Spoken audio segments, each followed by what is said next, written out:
നമസ്കാർ, ഞാൻ ഹരിത. ഹിന്ദി വിത്ത് ഹരിത എന്ന ചാനലിലേക്ക് എല്ലാവർക്കും സ്വാഗതം.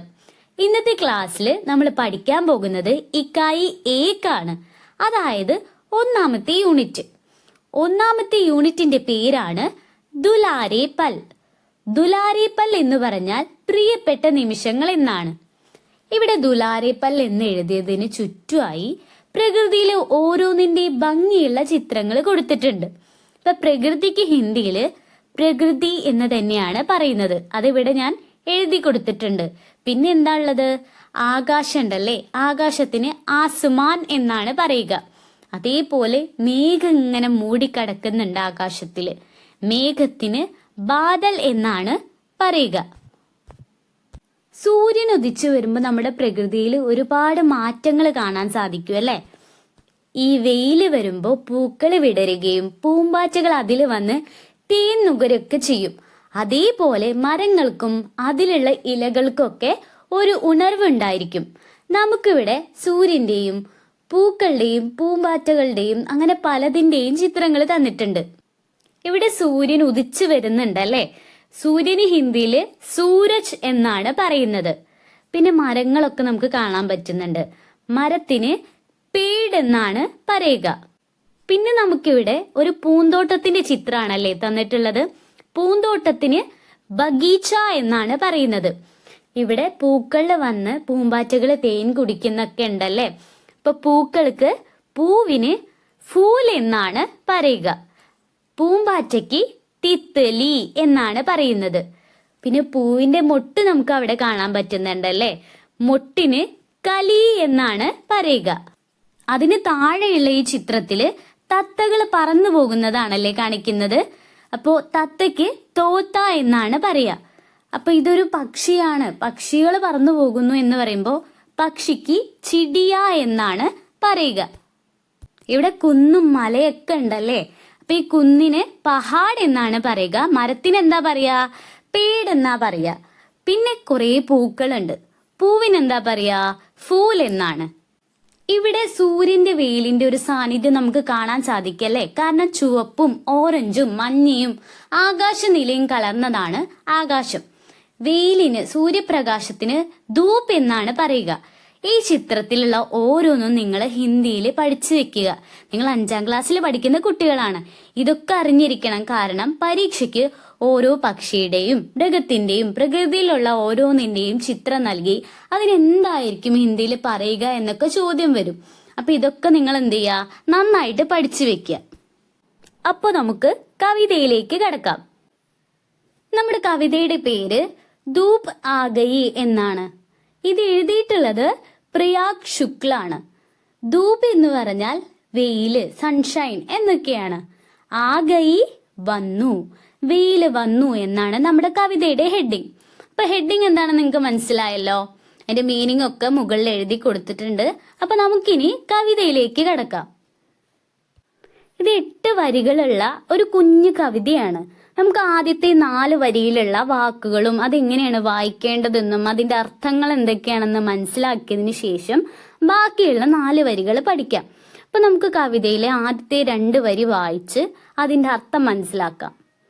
ധൂപ് ആ ഗയി സുബ സുബ കി കലിയാം പ്യാരി പ്യാരി മെഹക്കി.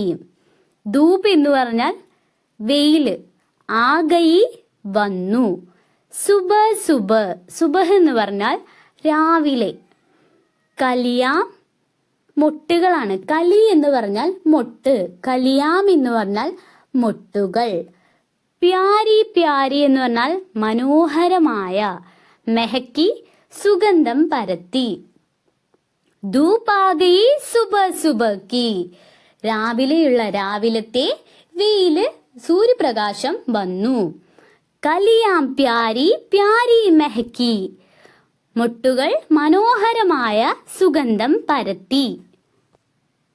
സൂര്യന്റെ രാവിലത്തെ വെയില് തട്ടിയിട്ട് മൊട്ടുകൾ മനോഹരമായ സുഗന്ധം പരത്തി എന്നാണ് ഇവിടുത്തെ ഈ വരിയിൽ പറയുന്നത്. നമുക്കിനി അടുത്ത 2 വരി വായിച്ചു നോക്കാം. കലിയാം ക്യാരി ക്യാരി മെഹക്കീം കലിയാം ഇത്തനി സാരി മെഹക്കീം. കലിയാം മൊട്ടുകള്, ക്യാരി പൂത്തടം. ക്യാരി ക്യാരി എന്ന് പറഞ്ഞാൽ ഓരോ പൂത്തടവും മെഹക്കി സുഗന്ധം പരത്തി. അതായത് നമ്മൾ ഒരു ചെടി ഉണ്ടെങ്കിൽ അതിൽ മുട്ടുകൾ വന്ന് അത് പൂ വിരിയാൻ നിൽക്കുന്ന സമയത്ത് എന്താണ്, നല്ല മണം ഉണ്ടായിരിക്കും അല്ലേ. നമ്മുടെ ആ വീട്ടിൽ മാത്രമായിരിക്കും ഉണ്ടാവുക. നല്ല മണമുള്ള പൂക്കളാണെങ്കിൽ ചുറ്റും ഉണ്ടായിരിക്കും അല്ലേ. അപ്പൊ ഇവിടെ പറയുന്നത് എന്താന്ന് വെച്ചാൽ ആ മുട്ടുകളിലെ സുഗന്ധല്ലേ അത് ആ പൂത്തടത്തിന് വരെ ഉണ്ടായിരുന്നു എന്നാണ്.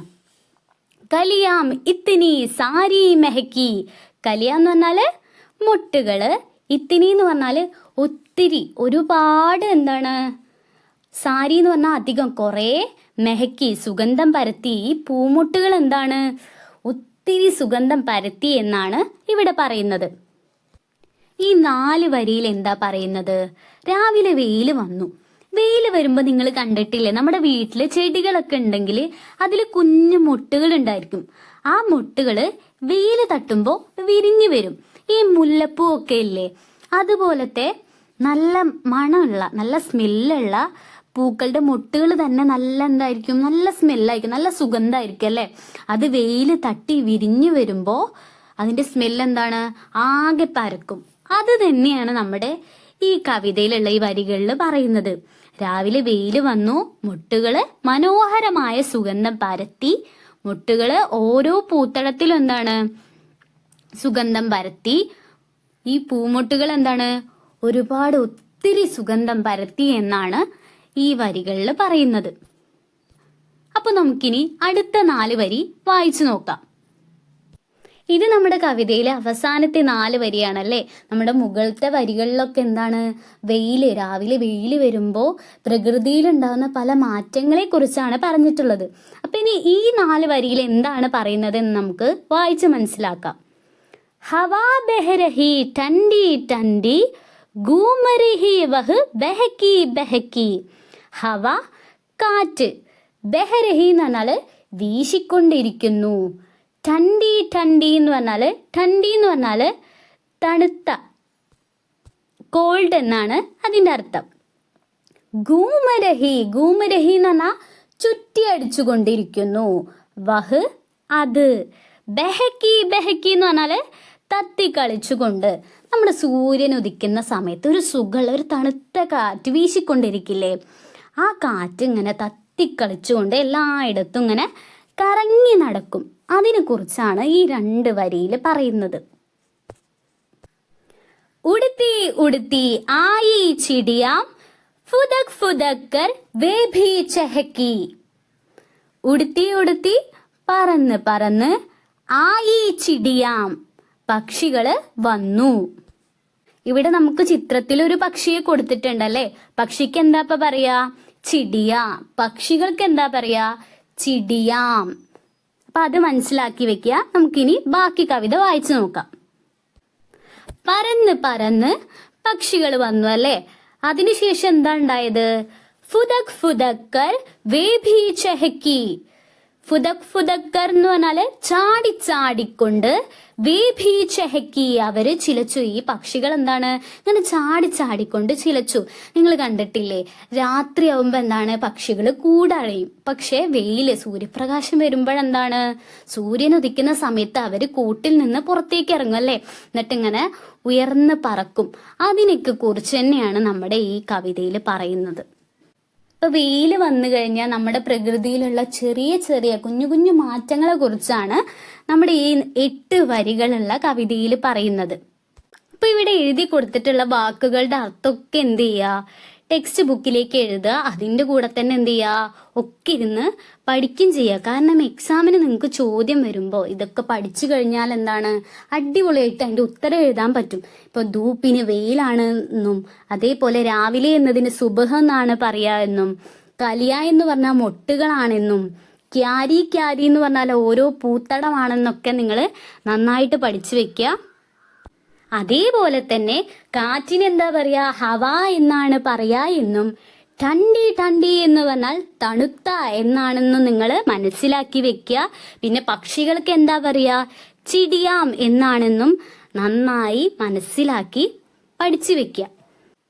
അപ്പൊ നമുക്കിനി ഈ ചാപ്റ്ററുമായി ബന്ധപ്പെട്ട 2 ആക്ടിവിറ്റീസ് ഈ ടെക്സ്റ്റിൽ ചെയ്യാനുണ്ട്. അതിന്റെ ഉത്തരം എന്താണ്, ആ ചോദ്യങ്ങൾ എന്താണെന്ന് നമുക്ക് വായിച്ച് മനസ്സിലാക്കാം. നമ്മൾ പഠിച്ച ധൂപ് ആ ഗയി എന്ന കവിതയിലുള്ള രണ്ടെണ്ണത്തിന്റെ ചിത്രമാണ് ഇവിടെ കൊടുത്തിട്ടുള്ളത്. അപ്പൊ നമുക്കത് എന്താണെന്ന് നോക്കാം. ആദ്യത്തെ എന്താണ്, ഒരു മൊട്ടാണ്. രണ്ടാമത്തെ ഒരു പക്ഷിയാണ് അല്ലെ. അപ്പൊ മുകളിൽ എന്താ എഴുതിയിട്ടുള്ളത്, രംഗ് ഭരേ. രംഗ് എന്ന് പറഞ്ഞാൽ നിറം, കളർ എന്നാണ്. അപ്പോ ആ മൊട്ടിന്റെ താഴെ എന്താ എഴുതിയിട്ടുള്ളത്, യഹ് കലി ഹേ. യഹ് എന്ന് പറഞ്ഞാൽ ഇത്, കലി മൊട്ട്, ഇത് മൊട്ട് ആണ്. അതിന്റെ താഴെ ഒരു പക്ഷി ഉണ്ടല്ലേ, ഒരു പക്ഷി ഇങ്ങനെ കൊമ്പിലിരിക്കുന്ന ചിത്രമാണ് കൊടുത്തിട്ടുള്ളത്. യഹ് ചിടിയാ ഹേ, ഇത് പക്ഷിയാണ് എന്നാണ്. അപ്പൊ നമ്മൾ ഇതിനെന്താണ്, നിറം കൊടുക്കേണ്ടതുണ്ട്. ഇവിടെ നമുക്ക് 4 കളേഴ്സാണ് തന്നിട്ടുള്ളത്. അപ്പൊ ഈ ടെക്സ്റ്റിൽ ആകെ നമുക്ക് 4 കളേഴ്സിനും ഹിന്ദിയിൽ എന്താ പറയാന്ന് മാത്രമേ കൊടുത്തിട്ടുണ്ടായിരുന്നുള്ളൂ. അപ്പൊ നിങ്ങൾക്ക് വേണ്ടിയിട്ട് ഞാനത് ഹിന്ദിയിലും ഇംഗ്ലീഷിലും അതേപോലെ ഹിന്ദിയിൽ എങ്ങനെയാണത് വായിക്കുക എന്നുള്ളത് മലയാളത്തിൽ എഴുതി കൊടുത്തിട്ടുണ്ട്. അപ്പൊ അത് നോക്കിയിട്ട് നമുക്ക് വായിച്ചു നോക്കാം. നമുക്കിവിടെ 4 ചിത്രങ്ങൾ തന്നിട്ടുള്ളതില് ആദ്യത്തെ കളർ ഏതാണ്, ചുവപ്പാണ്, റെഡ് കളറാണ്. ചുവപ്പിന് ലാൽ എന്നാണ് ഹിന്ദിയിൽ പറയുക. അപ്പൊ താഴെയുള്ളത് നോക്കിയിട്ട് തെറ്റാതെ വായിക്കാം. രണ്ടാമത്തേത് എന്താണ്, പച്ചയാണ്, ഗ്രീൻ കളറാണ്. പച്ചയ്ക്ക് ഹര എന്നാണ് ഹിന്ദിയിൽ പറയുക. അടുത്ത കളറ് കറുപ്പാണ്, ബ്ലാക്ക് ആണ്. കറുപ്പിന് കാല എന്നാണ് പറയുക. നാലാമത്തെ അവസാനത്തെ കളറിന്റെ പേരെന്താണ്, നീല. ബ്ലൂ കളറിന് നീല എന്ന് തന്നെയാണ് ഹിന്ദിയിൽ പറയുക. നിങ്ങൾക്ക് ഇതുപോലെ എഴുതി തന്നത് മനസ്സിലാവുന്നുണ്ടെങ്കിൽ കമന്റ് ഇടാൻ നിങ്ങൾ മറക്കരുതേ. അപ്പൊ നിങ്ങൾ ഇവിടെ തന്നിട്ടുള്ള ഈ 4 കളേഴ്സ് വെച്ചിട്ട് ഈ മൊട്ടും അതേപോലെ ഈ പക്ഷിയെ എന്ത് ചെയ്യണം, കളർ ചെയ്യണം. അപ്പൊ നിങ്ങൾ ഭംഗിയായിട്ട് 4 കളേഴ്സും ഉപയോഗിച്ച് മനോഹരായിട്ട് അത് കളർ ചെയ്യാം.